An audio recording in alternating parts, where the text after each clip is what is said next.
How many factors, Kazan? Of 567.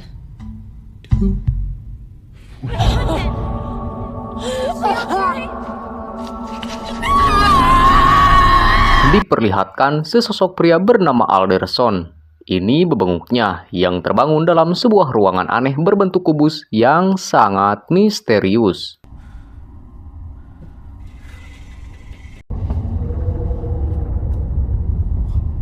Dia kebingungan, lantas berusaha keluar dari sana, lalu membuka pintu satu persatu dan mengarahkannya ke ruangan lain. Dan begitu ia masuk ke sana, tiba-tiba dia nyatanya terkena jebakan Batman dan membuat tubuhnya terbelah dua menjadi beberapa bagian dan meninggal detik itu juga. Lalu, sejumlah orang datang satu persatu ke ruang aneh tersebut, diawali dengan Ward yang terlebih dahulu datang, lalu diikuti dengan Quentin, si temanis kopi tubruk, seorang emak-emak bernama Dr. Holloway, gadis muda bernama Leven, dan si om-om yaitu Rennes. Stop! Faktanya, mereka semua gak tahu apa-apa mengenai ruangan tersebut dan bahkan mereka sendiri gak habis pikir kok bisa mereka berada di sana. Kini, yang mereka semua pikirkan ialah jalan keluar dari sana. Rennes selalu berinisiatif membuka salah satu pintu dan melempar sepatunya, dan dalam sekejap sepatu Rennes terbakar.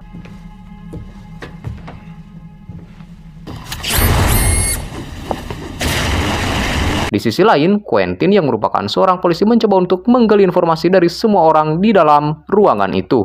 Diketahuilah fakta jika mereka semua dibawa ke sana tanpa kemauan dan kesadaran mereka.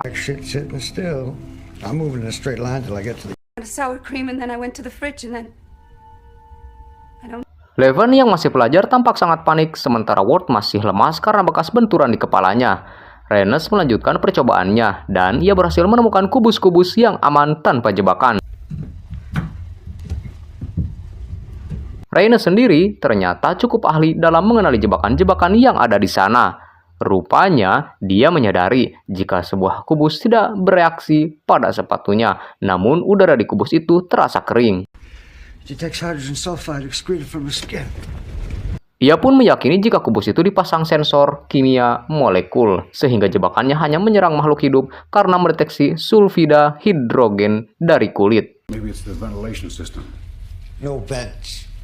Faktanya, Rennes adalah orang yang cukup terkenal di mana ia berhasil meloloskan tahanan dari 7 penjara terbesar, tentunya dengan keamanan super ketat dengan keahliannya. Hal ini tentunya memberi sedikit harapan pada mereka yang terjebak di sana. The Bird of Attica flew the coop on 6 major prisons.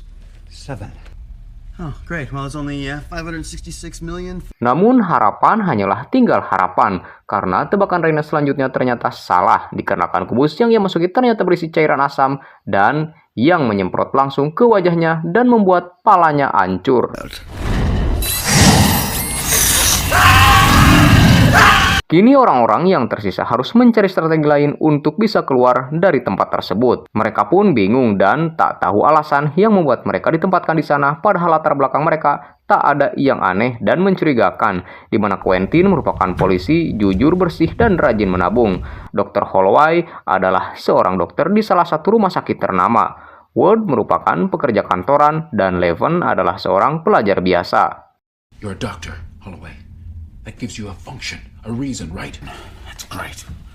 That's fucking great. Quentin kemudian merasakan kejanggalan pada kacamata baca Leven yang tidak diambil oleh orang yang membawanya. Ia meyakini jika hal itu merupakan sebuah petunjuk dengan maksud tertentu. Ia lalu meminta Leven memeriksa nomor-nomor kubus yang berisi jebakan dan didapatkanlah kesimpulan bahwa kubus jebakan memiliki nomor yang memuat bilangan prima. Berkat informasi yang sedikit itulah, mereka bisa melewati beberapa kubus dengan aman, selamat, dan bertemu dengan seorang pria yang terjebak di kubus lain yang bernama Kazan. 9 or 10 hours. Prime numbers. I can't believe I didn't see it before. Jadi, rupanya mereka bukan satu-satunya orang yang terjebak di sana dan hanya terpisah ruangan saja cuy. Kazan tampaknya memiliki masalah mental. Terlihat dari dia yang terus-menerus gemetar sambil berkata ia ingin masuk ke kubus biru. Kazan akhirnya bergabung bersama mereka karena Dr. Holloway tidak tega meninggalkannya meski yang lain menentang. Back to the blue room. There's lots of blue rooms. We'll find you another one real soon. Mereka melanjutkan perjalanan dan masuk ke kubus yang bukan bilangan prima. Namun begitu masuk, Quentin hampir saja terbunuh dengan jebakan yang ada di sana. Rupanya teori bilangan prima kini udah gak bisa dipakai dan mereka harus kembali memutar otak serta mencari strategi lain untuk bisa keluar dari sana. I don't know what happened. It wasn't Prime. To rest anyway. Well, that's handy. Di sela beristirahat, Quentin tampak curiga dengan Ward yang membuat mereka berdua cekcok. Hingga akhirnya Ward keceplosan dan tidak sengaja mengungkapkan bahwa tidak ada jalan keluar dari kubus itu. Rupanya, Ward merupakan perancang gedung cangkang bagian luar dari tempat ini. Put us out of your misery so we can get on with getting out of here. Oh, you're not getting out of here. Sayangnya, ia tidak mengetahui apapun tentang angka dan ruangan-ruangan mematikan di dalamnya. Ia hanyalah dikontrak untuk menggambar denah cangkang kosong sebuah kubus. Akan tetapi, ia sendiri juga tidak mengetahui apa yang mengontraknya. Part the exterior. I don't know anything about the numbers or anything else in here. Di lain sisi, Holloway sejak awal meyakini kubus ini merupakan proyek pemerintah, namun Ward membantah keyakinan Holloway itu karena menurutnya kubus ini merupakan operasi khusus pihak tak bertanggung jawab yang hanya ingin melakukan percobaan pada manusia. Oh, me paranoid again. We gotta get out of here and blow the lid off this thing. On the phone to some people, other guys like me, specialists working on small details. Quentin yang udah kesal dari tadi tiba-tiba saja menghajar Ward secara membabi buta. Dr. Holloway dan Leven langsung melerainya karena menurut mereka Ward mungkin dapat membantu mereka keluar dari sana. Berdasarkan DNA cangkang yang ia buat, Ward mengatakan bangunan itu memiliki dimensi cangkang luar yang berukuran 40 meter persegi, yang hanya memiliki satu pintu keluar di antara 6 tebakan dan pintunya dikunci dari luar. The inner cube can't be flushed the shell wall. I know that there's a space. One cube. And it's a cube, right? Like this? I assume so. Dengan kemampuan matematikanya yang mengesankan, Leven menghitung jika terdapat 17.576 ruang kubus dan ia baru menyadari angka-angka yang tertulis di setiap ruangan merupakan kode koordinat Cartesius yang digunakan dalam geometri untuk membuat titik pada gambar 3 dimensi, yang mirip seperti garis lintang pada peta yang dapat menunjukkan di kubus sebelah mana mereka berada. They're used in geometry to plot points on a three-dimensional graph. In English? 26 rooms across, so 17,576 rooms. Menurut Leven, mereka kini berada di kubus ke-7 dari pinggir. Kini mereka menemukan kubus yang dilengkapi dengan sensor suara dan mereka dapat melewatinya asalkan tidak mengeluarkan suara sekecil apapun. Di sini, Quentin lagi-lagi ingin meninggalkan Kazan, tetapi Dr. Holloway terus menentangnya karena kasihan pada si Kazan. With the numbers in the boot. Worth will go in first. No, he won't. Ward menjadi orang pertama yang mencoba melewati kubus itu terlebih dahulu. Ia pun berhasil melewatinya dalam diam, lalu disusul oleh Leven, diikuti Dr. Holloway dan Kazan. Dr. Holloway setia menunggu Kazan dan mereka berhasil dan kini hanya tersisa Quentin yang masih di belakang.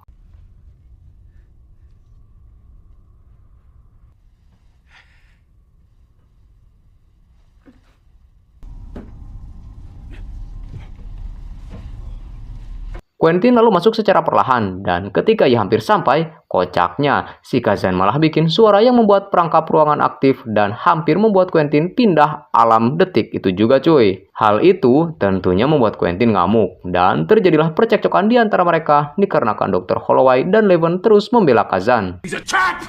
Let him go right now. Oh, the jungle Holloway. He's endangering the... Ward kemudian membuka pintu yang dipilih oleh Quentin, dan sesuai prediksi Leven, mereka kini sudah berada di sisi ujung cangkang. Namun, tidak tampak adanya jalan keluar, karena jarak kubus ke dinding cangkang sangatlah jauh. Dr. Holloway secara sukarela berayun ke dinding dibantu dengan yang lainnya. Namun setelah beberapa kali berayun, ia belum dapat menyentuh dinding karena jaraknya yang jauh, sementara yang lain mulai kehabisan tenaga.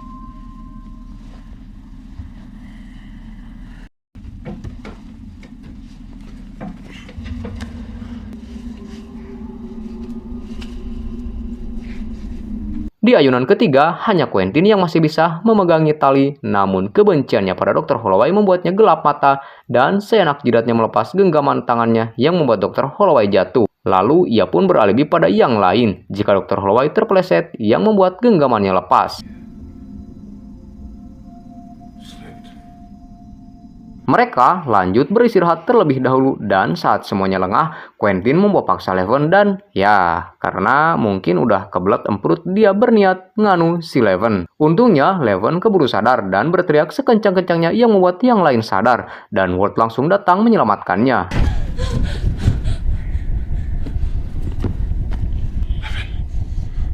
They're fucking spies. Him, the retard. Akibat perkelahian itu, mereka terjatuh ke kubus lain. Beruntung kubus itu tidak berisi jebakan apapun. Di sini, Ward tertawa frustasi ketika menyadari betapa sialnya mereka karena kembali lagi ke kubus di mana mayat Renas berada. Semua orang pun frustasi dan gak tahu lagi harus berbuat apa. Di saat itulah, Ward menyadari ada yang aneh karena sebelumnya di kubus sebelah adalah tempat di mana jebakan cairan asam yang membuat Renas meninggal. Namun kini ruangan tersebut tidak ada sehingga sepertinya bukan mereka yang bergerak di dalam sebuah kubus, melainkan ruangannya lah yang bergerak. How come there's nothing out there? Leven pun kembali menganalisa dan yakin dapat menemukan jalan keluar dengan bilang permutasi karena ruangan-ruangan itu bergerak. Dengan perhitungan dan hipotesisnya, dia menduga kalau ada salah satu ruangan yang menjadi jembatan menuju dinding terluar, di mana saat ruangan tersebut bergerak kembali pada posisi awal, maka pintu keluar akan terbuka. Room we passed through before, the one with the coordinate larger than 26. Our markers point on a map, right? Right. Berdasarkan angka-angka di pintu sekeliling kubus, Leven menyimpulkan jika ruangan mereka akan bergerak 2 kali lagi sebelah kembali ke posisi awal. Tak berselang lama, secara mengejutkan, ternyata Kazan sangat jenius dalam memecahkan angka untuk menghindari jebakan. Tentu saja Quentin tidak percaya dan lebih memilih melemparkan Ward sebagai percobaan, dan benar, ruangan kubus tersebut aman. Saat berpindah ke kubus aman, Ward berusaha menjepit leher Quentin dengan pintu. Sayangnya, Quentin masih bisa meloloskan diri dan langsung mengejar Ward. Untungnya mereka berhasil menjebak Quentin dengan membuka pintu secara tepat yang membuat Quentin jatuh ke kubus lain dan terpisah dari mereka. Akhirnya, Leven, Ward, dan Kazan berhasil masuk ke kubus aman berkali-kali hingga mereka melihat sendiri kubus tersebut memang benar-benar bergerak.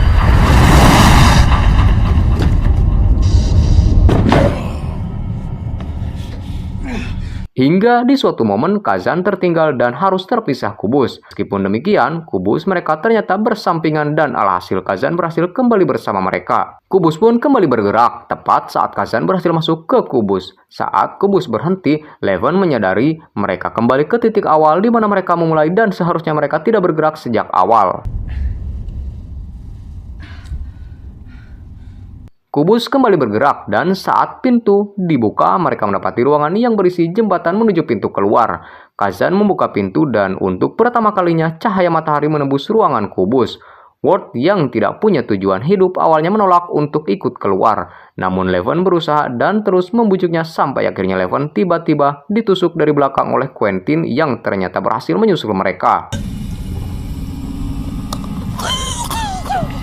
Melihat hal tersebut, Ward menyerangnya dan menyuruh Kazan untuk segera keluar sementara ia akan menahan Quentin. Ward yang sudah melemah tidak bisa berbuat banyak. Ia lanjut mengejar Kazan yang semakin dekat ke pintu keluar. Di sini, Quentin berusaha menahan Kazan dengan mencengkram lehernya, namun Ward dengan sisa-sisa tenaganya menahan Quentin tepat saat kubus bergerak sehingga Quentin akhirnya tewas terpenggal di antara dua kubus.